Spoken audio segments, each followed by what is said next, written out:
ॐ नमो विष्णवे प्रभविष्णवे।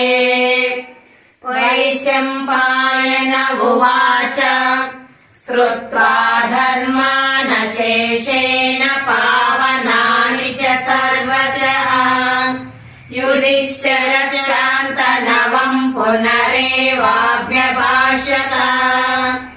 युधिष्ठिर उवाच किमेकम् दैवतम् लोके किं वाप्येकम् परायणम् सुमन्तः कम् कमर्चन्तः प्राप्नुर्मानवा शुभम्।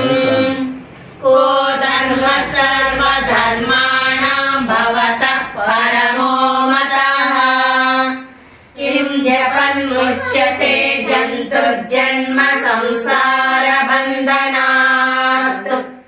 भीष्म उवाच जगत्प्रभुम् देवदेवमनन्तम् पुरुषोत्तमम् सुवर्नाम सहस्रेण पुरुषः सततोदितः तमेव चार्चयन्नित्यम् भक्त्या पुरुषमव्ययम् ध्यायन् सुवर्णमस्यम् च यजमानस्तमेव च। अनादिनिधनम् विष्णुम् सर्वलोकमहेश्वरम् लोकाध्यक्षम् सुवन्नित्यम् सर्वदुःखादिगो भवेत्।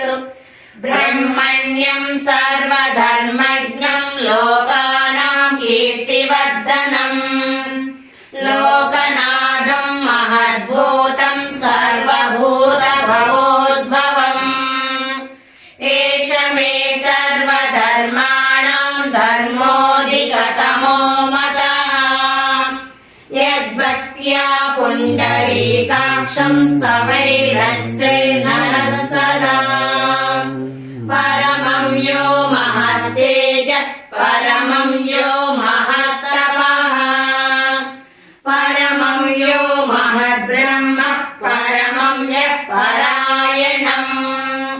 पवित्राणाम् पवित्रं यो मङ्गलानाम् च मङ्गलम् दैवतम् देवतानाम् च भूतानाम् यो व्ययपिता यतः सर्वाणि भूतानि भवन्त्यादियुगागमे यस्मिन् च प्रलयम् यान्ति पुनरेव युगक्षये तस्य लोकप्रधानस्य जगन्नाथस्य भूपते विष्णो